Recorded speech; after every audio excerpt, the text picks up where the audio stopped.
నేను సర్వాయి పాపనను మాట్లాడుతున్నా. బహుజన బిడ్డలకు వందనం.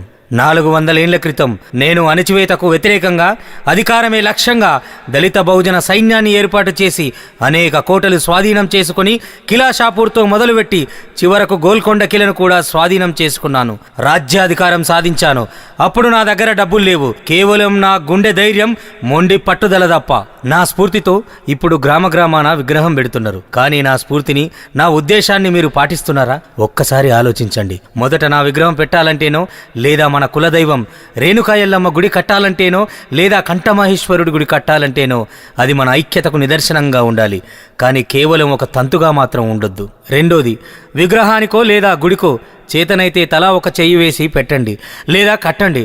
కానీ దురదృష్టవశాత్తు కొందరు నా స్ఫూర్తి, నా దళిత బహుజనులైన కొంతమంది అగ్రవర్ణ ధనికుల దగ్గర చందాలు వసూలు చేస్తే మీరు చేసే ఆ పని నన్ను, నా ఆశయాన్ని, నా ఆత్మను ఇప్పుడు మీరు బొందబెడుతున్నట్టు లెక్క. నన్ను ఆత్మక్షోభకు గురి చేస్తున్నట్టు లెక్క.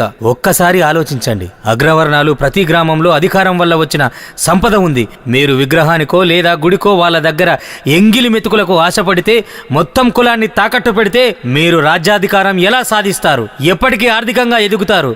మీరు చేసే పని నన్ను క్షోభ పెడుతోంది. మీరు ఆర్థికంగా లేకుంటే దొరల దగ్గర, పటేల దగ్గర జోలబట్టి విగ్రహాన్ని పెట్టకండి లేదా గుడి కట్టకండి. మీ ఇంట్లో నా ఫోటో ఒకటి పెట్టండి. రేణుకైల్లమ్మ ఫోటో పెట్టుకోండి. నా గురించి మీ పిల్లలకు చెప్పండి. ఓటు బ్యాంకు ద్వారానే మనం ఎదుగుతామని చెప్పండి. ఇక నా పేరు, నా విగ్రహం వ్యాపారం చేయకండి. నేను అట్టడుగు వర్గాల ఆత్మస్థైర్యాన్ని, రాజ్యాధికార స్వప్నానికి స్ఫూర్తి. నేను గౌడ కులంలో పుట్టిన, చేసింది బడుగు బలహీన వర్గాల ఆత్మగౌరవం, అధికారం, అభివృద్ధి కొరకే. అందుకొరకే పోరాడాను. నన్ను ఒక్క కులానికి మాత్రం పరిమితం చేయకండి. యువతకు నా విజ్ఞప్తి, నాలాగా మీరు బరిసెలు, కత్తులతో కొట్లాడవలసిన అవసరం లేదు. ప్రతి గ్రామం, ప్రతి డివిజన్ మీ సామ్రాజ్యం అనుకోండి. అందులో దళిత బహుజన మైనారిటీ వర్గాలకు ఓటు విలువని చెప్పండి. ఓటు వేస్తే కులానికి 1000 లేదా వర్గానికి 1000 అని ఇంటింటికి ప్రచారం చెయ్యండి. రాజ్యాధికారం సాధించండి. అప్పుడే నా ఆశయం నెరవేరుతుంది. రాజ్యాధికారం చేతికొస్తుంది. మీరు ఆర్థికంగా ఎదుగుతారు. మళ్ళా చెప్తున్నా, పైలంగి నుండి గుడికో విగ్రహానికో పాలకవర్గ అగ్రకులాల దగ్గర చెయ్యి దాపితే నువ్వు నీ కులానికి, వర్గానికి ద్రోహం చేసిన వాడవే, శాశ్వత బానిసవే. జై బహుజన, జై జై బహుజన బాహుబలిలారా.